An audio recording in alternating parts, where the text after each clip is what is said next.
So அவங்க அப்போ சொன்னாங்க, எனக்கு இந்த மாதிரி ட்ரீம்ஸ் எல்லாம் வரும், இந்த மாதிரி எல்லாம் வரும். அப்போது நம்ம இமீடியட்டாக இது பாஸ்ட் லைஃபோட கனெக்ட் ஆகிருக்கு அப்படின்னு சொல்லிட்டு அவங்கள ரிக்ரெஸ் பண்ணணும். அவங்க பாஸ்ட் லைஃப் போய் பார்க்கும்போது அவங்களோட 3 ஜென்மத்துக்கு போக முடிஞ்சது. ஸோ இது ரொம்ப ஆச்சரியமாக இருக்கும். இது சில பேர் இதாக நினச்சிப்பாங்க. கண்டிப்பாக 3 ஜென்மத்துக்கு அவங்க போக முடிஞ்சது.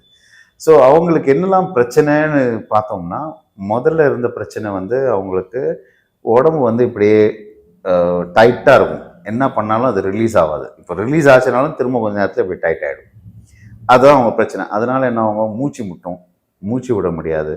என்ன எல்லாமோ பண்ணி பார்த்துருக்காங்க. ஆனாலும் அவங்களால இந்த மூச்சு விடுற பிரச்சனை கண்டினியூஸாக இருக்கும்.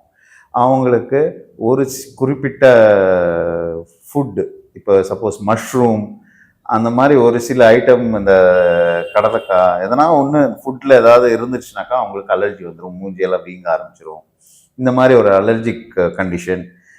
ஸோ இது அவங்களுக்கு தொடர்ந்து ஏதாவது ஒரு ஃபார்மில் இருக்கும். ஸோ இந்த மாதிரி 3 சம்மந்தப்பட்டு அவங்களுக்கு இருந்தது.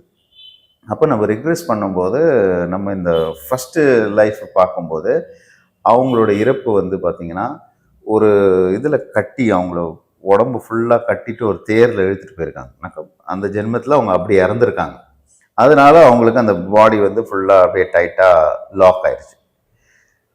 அதே இன்னொரு ஜென்மத்துக்கு போய் பார்க்கும்போது அதில் இருக்கிற விஷயங்களெல்லாம் பார்க்கும்போது அதில் இருக்கிற இறப்பு பார்த்தீங்கன்னாக்கா, இந்த ஃபயர் இறந்துருக்காங்க. ஃபுல் ஃபயரில் ஃபுல் மூச்சு முட்டி இறந்துருக்காங்க. ஸோ அதுவும் நம்ம கிளாரிட்டி பண்ணணும். அதே இன்னொரு லைஃப் பார்த்தோம்னா அவங்கள பாய்சன் கொடுத்து சாவடிச்சிருக்காங்க.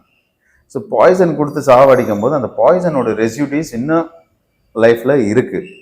அதனால தான் அவங்களுக்கு இப்போ சில சாப்பாடெல்லாம் சாப்பிட்டாக்கா இந்த மாதிரி ஒரு பிரச்சனை ஆகிட்டுருக்கு.